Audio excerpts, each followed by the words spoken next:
So Obadiah went to meet Ahab and told him, and Ahab went to meet Elijah. When Ahab saw Elijah, Ahab said to him, "Are you the one who is bringing disaster on Israel?"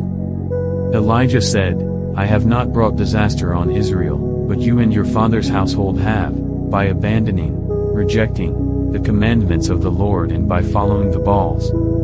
Now then, send word and gather to me all Israel at Mount Carmel, together with the 450 prophets of Baal and the 400 prophets of the goddess Asherah, who eat at Queen Jezebel's table." So Ahab sent word to all the Israelites and assembled the pagan prophets together at Mount Carmel. Elijah approached all the people and said, "How long will you hesitate between two opinions?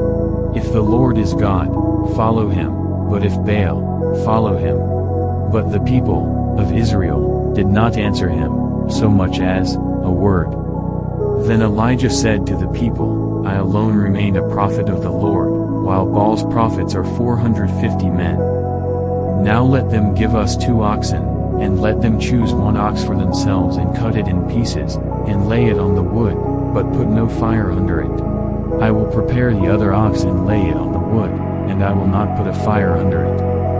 Then you call on the name of your God, and I will call on the name of the Lord, and the God who answers by fire, he is God." And all the people answered, "It is well spoken." Elijah said to the prophets of Baal, "Choose 1 bull for yourselves and prepare it first, since there are many of you, and call on the name of your God, but put no fire under it." So they took the bull that was given to them and prepared it, and called on the name of Baal from morning until noon, saying, "O Baal, hear and answer us." But there was no voice and no one answered. And they leaped about the altar which they had made. At noon Elijah mocked them, saying, "Cry out with a loud voice, for he is a god, either he is occupied, or he is out, at the moment, or he is on a journey. Perhaps he is asleep and must be awakened."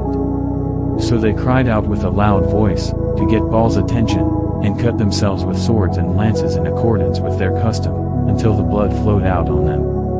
As midday passed, they played the part of prophets and raved dramatically until the time for offering the evening sacrifice, but there was no voice, no one answered, and no one paid attention.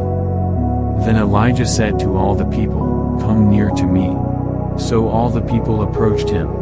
And he repaired and rebuilt the old altar of the Lord that had been torn down by Jezebel.